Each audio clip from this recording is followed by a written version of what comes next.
Need to check your consumer cellular voicemail from another phone? It's simple. Dial your consumer cellular number from any phone. Let it ring until the voicemail greeting starts. Then press the stop key. You'll be prompted to enter your voicemail PIN. Use keypad commands like 1 to listen, 7 to delete, and 9 to save messages.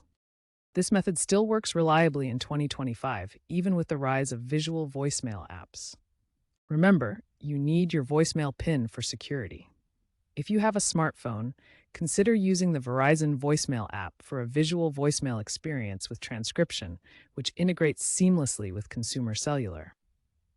While traditional call-based voicemail is reliable, visual voicemail is becoming increasingly popular, offering convenience and features like spam filtering.